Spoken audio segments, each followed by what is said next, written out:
Hi, my name is Christian Lagunas, and I will be giving a presentation on the purpose of Project 2.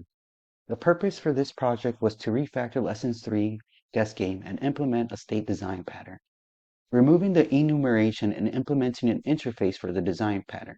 Since we are working with the different states of initial, playing, and done, these states control the window's appearance, which means the context will be the app window.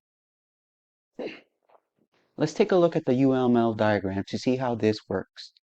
First, we start with our game strategy interface. And the three methods that will be used in the app. In the app window, we need to set and get game state.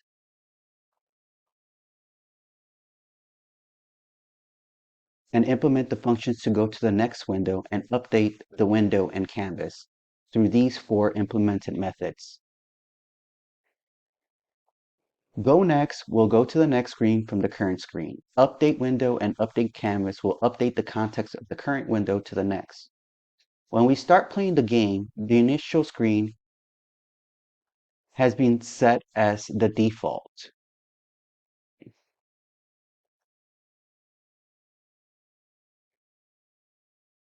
Then, when the user clicks on New Game, the next window and canvas settings will be displayed, which is the playing window. And we could see that in our game state initial. If we look at this line right here, we can see that we're going from the current game state to the new game state, which is playing.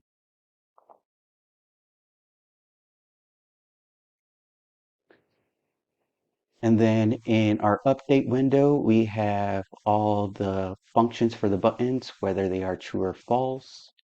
And then we have our message that we want to display in our canvas for this window.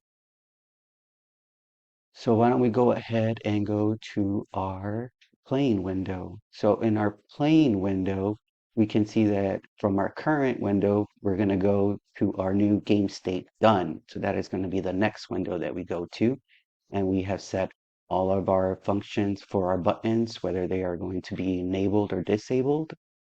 And then the messages for our playing state.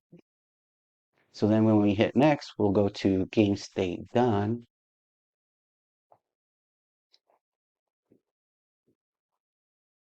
And our game state done, we go back to our game playing, and we have set already all of our functions for our buttons, and then the results for our game. And so I think basically, so the way this will work is that the game strategy will first implement the initial, then we will go into the game state playing window. And then from our game state playing window, we'll go to our done. And then once we're done, we'll go back and then we'll just kind of loop back and forth until we exit the game. Thank you.